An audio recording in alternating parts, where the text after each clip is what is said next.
got this feeling inside my bones. It goes electric wavy when I turn it on.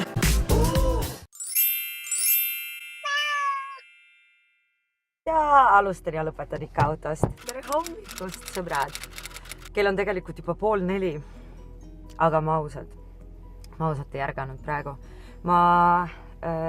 Kuigi on täna suhteliselt keeruline olnud üleval püsida, sest mul pole grammigi kohvi kodus ja ma olen pannud tähele, et just selle videode tegemisega ma olen hullult hakanud kohvi jooma. Ja ma arvan, et minu järgmiseks väljakutseks on see, kuidas ma ei tea, mingi 6 aega mitte kohvi juua.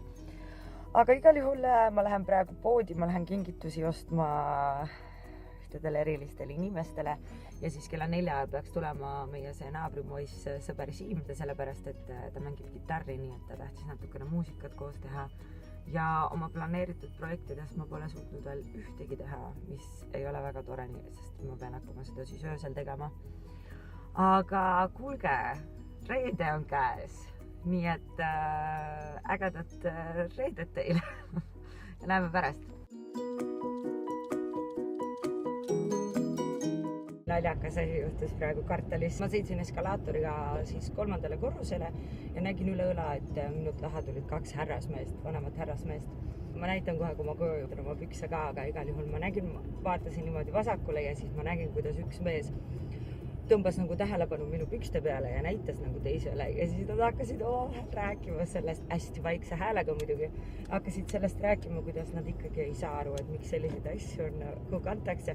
Mina alguses mõtlesin, et nad teevad nalja võib-olla mu üle, et mul on heledad püksid ja mustad sokid.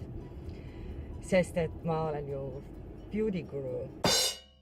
Aga ei, nad tegid hoopis selle üle nalja ja see ajas mind nii naerma, sest et minu isa oli täpselt samasugune. Ta alati tegi nalja minu käekoti suuruse üle ja siis alati, kui et teksapüksid või mingid asjad olid nagu lõhki kuskilt.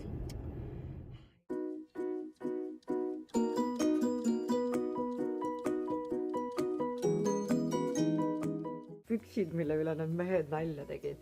Ma saan aru, et nad on nagu alt veits rävalad. Aga ikkagi...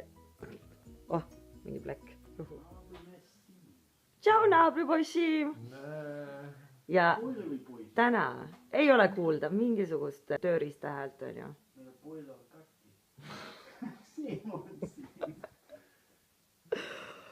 Nali. Palju on jälle katki. Nali. Seekord me üritame kitarriga seda boilerit parandada.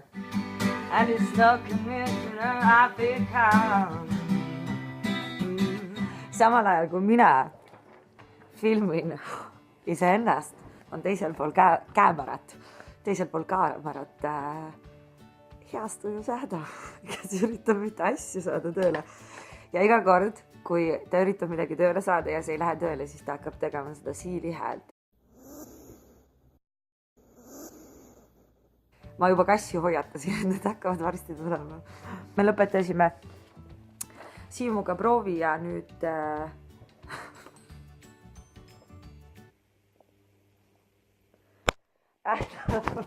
Adam ütles, et Karu ütles talle, et ta ei saa üldse armastust. Aga nüüd ma pean lõpuks hakkan tegelema sellega, et 1. aprilli kava hakkan kokku panema ja me tõenäoliselt vist kuigi korraks mõtlesime, et minna õhtul välja. Aga ma tunnen, et võib-olla oleks hea, kui ma natukene võtaksin hoogu maha, nii et ma hakkan sellega tegelema ja ma loodan, et Adam saab oma asja varsti tööle. On ja? Jah, okei. Tere, ma olen Margit ja täna on minu blog.